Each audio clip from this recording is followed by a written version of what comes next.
Hello everyone, good morning and welcome to our channel. अब पढ़ेगा India.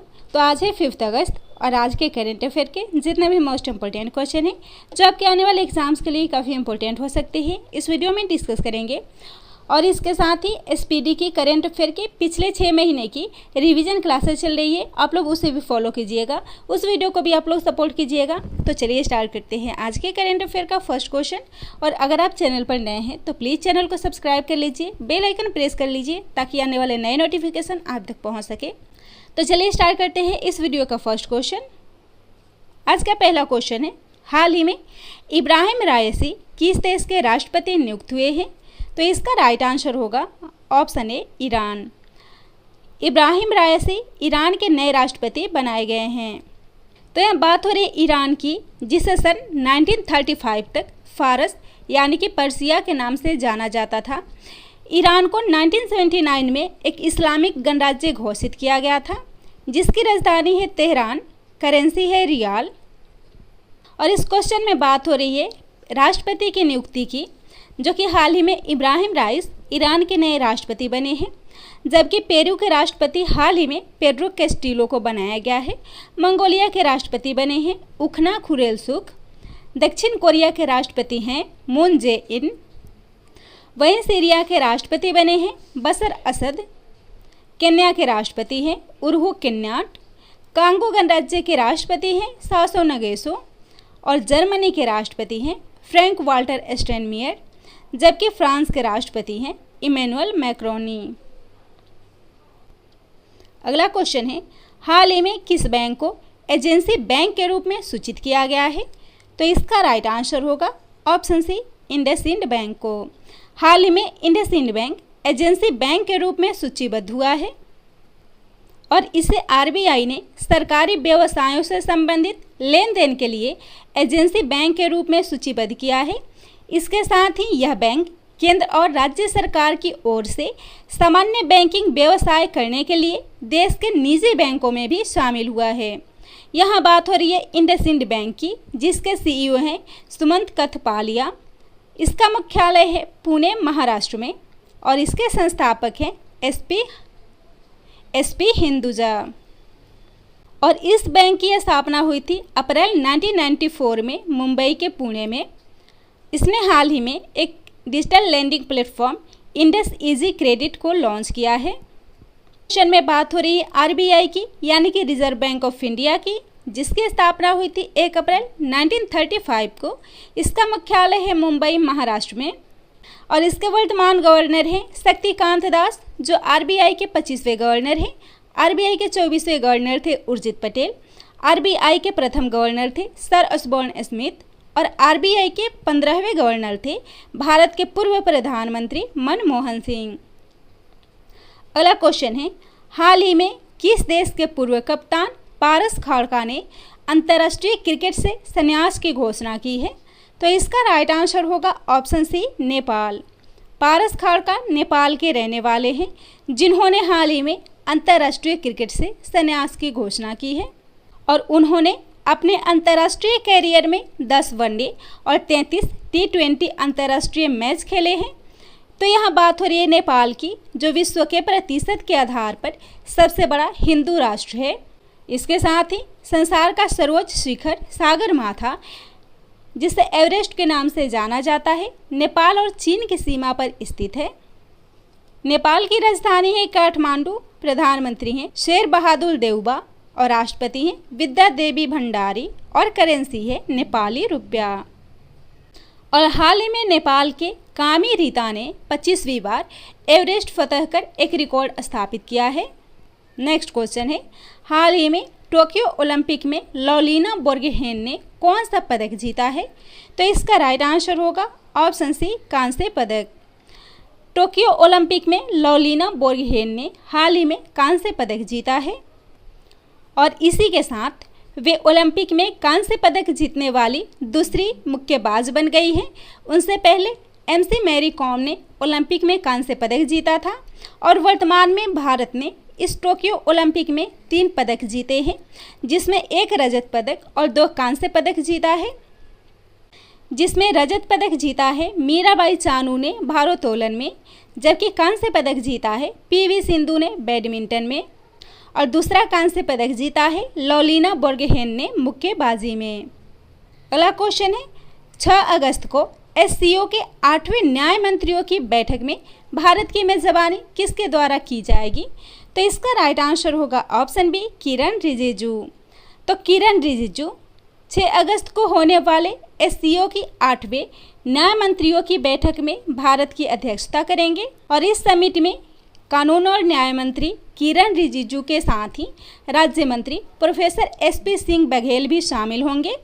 न्याय मंत्रियों की इस बैठक में भारत, कजाकिस्तान, चीन, किर्गिस्तान, पाकिस्तान, रूसी संघ, तजाकिस्तान और उज्बेकिस्तान के कानून और न्याय मंत्रालयों के वरिष्ठ अधिकारी भाग लेंगे।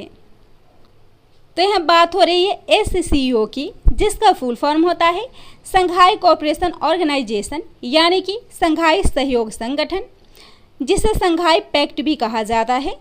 और पहले इसके 5 सदस्य थे, जिसमें चीन, रूस, कजाकिस्तान, तजाकिस्तान और किर्गिस्तान शामिल था, और इसे 1996 में स्थापित किया गया था। जबकि वर्तमान में भारत और पाकिस्तान दोनों देशों ने 9 जून 2017 को अस्ताना शिखर सम्मेलन में पूर्ण सदस्यता हासिल की। अगला क्वेश्चन है 3 अगस्त 2021 को टोक्यो पैरालंपिक के लिए कौन सी थीम सॉन्ग लॉन्च हुई है? तो इसका राइट आंसर होगा ऑप्शन ए, कर दे कमाल तू।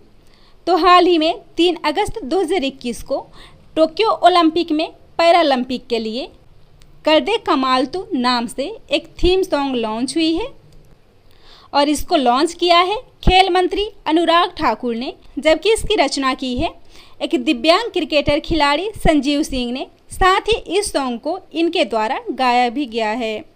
तो यहाँ बात हो रही है टोक्यो ओलंपिक की, जिसका आयोजन वर्तमान में 23 से 8 अगस्त तक जापान की राजधानी टोक्यो में किया जा रहा है।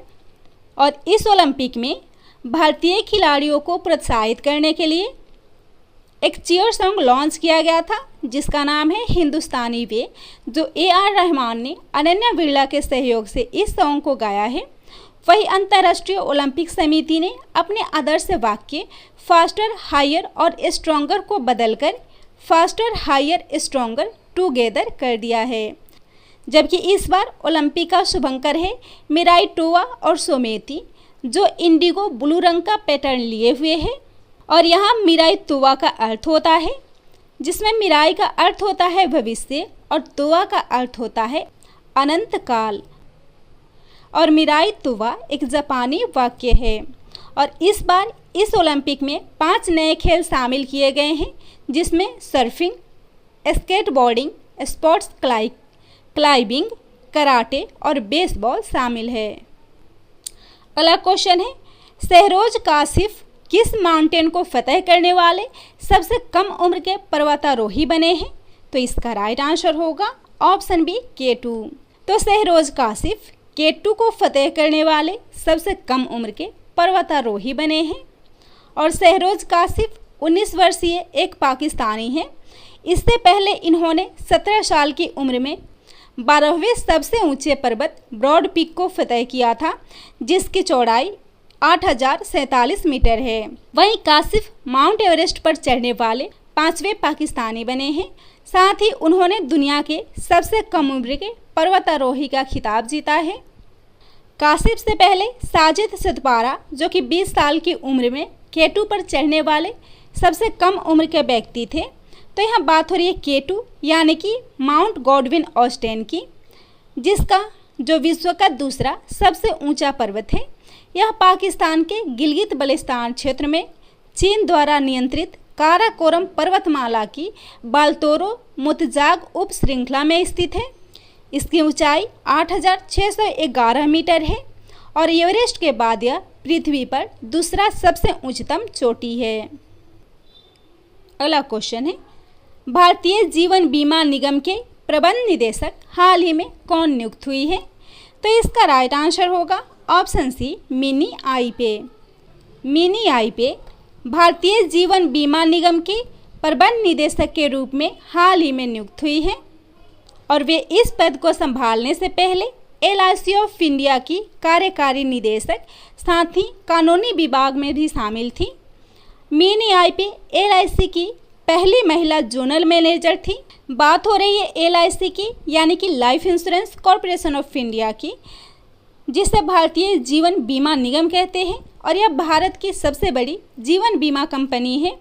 देश की सबसे बड़ी निवेशक कंपनी है जो पूरी तरह से भारत सरकार के स्वामित्व में है। इसकी स्थापना हुई थी 1 सितंबर 1956 को। मुख्यालय है मुंबई, महाराष्ट्र में। अध्यक्ष हैं AMR कुमार, और इसने हाल ही में टेक्नोलॉजी प्लेटफॉर्म EPGS को लॉन्च किया था। साथ ही LIC अध्यक्ष की सेवानिवृत्ति भी हाल ही में बढ़ाई गई है। अगला क्वेश्चन है, मोस्ट इनोवेटिव इन डिजिटल बैंकिंग के लिए वैश्विक विजेता किस बैंक को घोषित किया गया है? तो इसका राइट आंसर होगा ऑप्शन ए, DBS। हाल ही में DBS मोस्ट इनोवेटिव इन डिजिटल बैंकिंग के लिए विश्व विजेता घोषित हुआ है।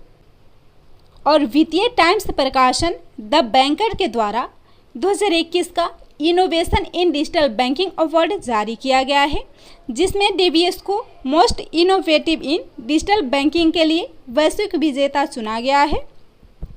साथ ही यूरोमनी रीजनल अवार्ड्स में भी DBS बैंक को एशिया का सर्वश्रेष्ठ बैंक और एशिया का सर्वश्रेष्ठ डिजिटल बैंक भी नामित किया गया है। वहीं DBS बैंक का मुख्यालय है सिंगापुर, और इसके CEO हैं पीयूष गुप्ता। अगला क्वेश्चन है, किस विधानसभा ने भूमिपुत्र अधिकारिणी विधेयक पारित किया है? तो इसका राइट आंसर होगा ऑप्शन ए, गोवा विधानसभा। गोवा विधानसभा में हाल ही में भूमिपुत्र अधिकारिणी विधेयक पारित हुआ है, और 2021 में पारित इस विधेयक के अंतर्गत कम से कम 30 वर्षों से गोवा में रहने वाले व्यक्ति को भूमिपुत्र यानी कि मिट्टी का पुत्र का दर्जा दिया जाएगा। यहाँ बात हो रही है गोवा की, जिसकी स्थापना हुई थी 30 मई 1987 को राज्य के रूप में। राजधानी है पणजी। मुख्यमंत्री हैं प्रमोद सावंत, और राज्यपाल हैं श्रीधरन पिल्लई। हुनर हाट का 28वां संस्करण आयोजित हुआ था। गोवा रेबीज मुक्त होने वाला देश का पहला राज्य बना है। साथ ही शहरी स्थानीय निकाय सुधार करने वाला यह देश का 6ठा राज्य बना है। यहाँ 52वां अंतर्राष्ट्रीय फिल्म महोत्सव का आयोजन भी किया जाएगा। अगला क्वेश्चन है, किस पावर स्टेशन ने एक महीने में सबसे अधिक बिजली उत्पन्न कर रिकॉर्ड बनाया है? तो इसका राइट आंसर होगा ऑप्शन बी, नापता झाकरी हाइड्रो पावर स्टेशन। और सतलुज जल विद्युत निगम के नापता झाकरी हाइड्रो पावर स्टेशन ने हाल ही में 1216.56 मिलियन यूनिट बिजली पैदा कर 212.10 मिलियन यूनिट के पिछले रिकॉर्ड को तोड़कर एक नया रिकॉर्ड बनाया है। साथ ही रामपुर हाइड्रो पावर स्टेशन ने भी जुलाई महीने में 334.90 मिलियन यूनिट बिजली उत्पन्न करके एक रिकॉर्ड बनाया था। अगला क्वेश्चन है, हाल ही में किसने सामान्य बीमा व्यवसाय संशोधन विधेयक पारित किया है? तो इसका राइट आंसर होगा ऑप्शन सी, लोकसभा। लोकसभा ने हाल ही में सामान्य बीमा व्यवसाय संशोधन विधेयक पारित किया है, और इस विधेयक के अंतर्गत लोकसभा राज्य के स्वामित्व वाली सामान्य बीमा कंपनियों में अपनी हिस्सेदारी कम करने और आवश्यक संसाधन उत्पन्न करने की अनुमति देने वाले सामान्य बीमा व्यवसाय संशोधन विधेयक को पारित किया है। इससे पहले लोकसभा ने दिवाला और दिवालियापन संहिता संशोधन विधेयक भी पारित किया था। इसके साथ ही राष्ट्रीय खाद्य प्रौद्योगिकी संस्थान विधेयक भी पारित हुआ है। इसके साथ ही फैक्टरिंग विनियम अधिनियम 2021 को भी पारित किया गया है। इसके अलावा लोकसभा के द्वारा आवश्यक रक्षा सेवा विधेयक भी पारित हुआ है, जबकि राज्यसभा ने नारियल विकास बोर्ड संशोधन विधेयक हाल ही में पारित किया है। अगला क्वेश्चन है, बेरोजगारी के कारण आत्महत्या के मामलों में कितने प्रतिशत की बढ़ोतरी हुई है? इसका राइट आंसर होगा ऑप्शन ए, 24%।